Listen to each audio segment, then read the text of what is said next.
tompoko tonga eto zay amin'izao fotoan'izao rehefa niteny anay ny zanakailahy hoe ordado orniny matsiaro irery zaho amin'izao fotoan'izao ka mba te hananamana dia niteny anazy ahako hoe Landry tsy hery taona ane na roa taona ny ananana zany namana zany efa lozako izy izy ny fahazazana fa nidirako ny atanyrana fa tonga mba te hananamana ka nitsodraninareo sisany andrasako ka tonga eto zahay amin'izao fotoan'izao tompoko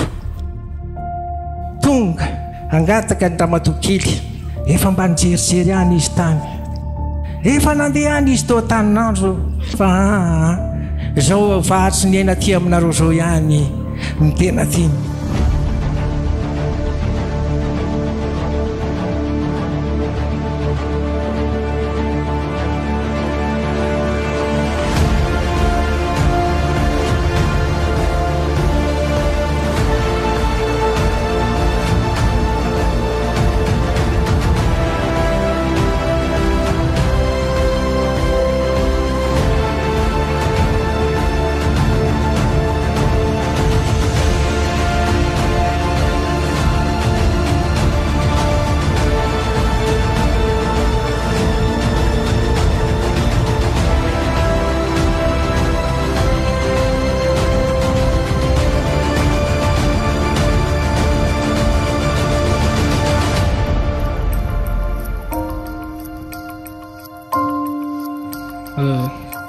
tiako tahaka ny tenako Alicia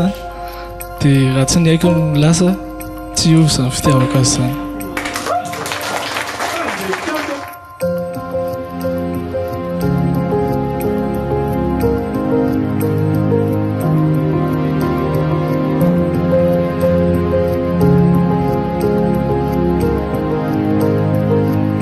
araka ny fahefana nomenanay tompon'andraikitry ny zoabegonana amin'ny commune Mabakely laobelinasy ratonena Landry sy raha ary mandeha misoa ny ora anantenana Alicia manomboka androany 17 oktobra 2024 dia mpivady anareo mpivady ara-dalàna mpivady ara-panjakana.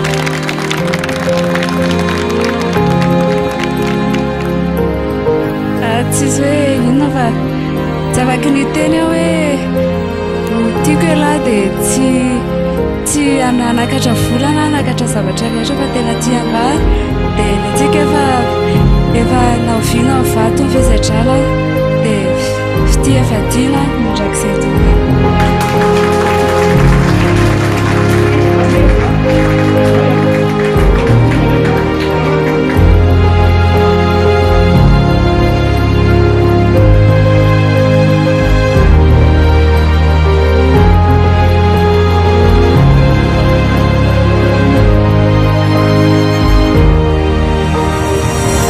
Atolotry anao ty PHD mbaraka fa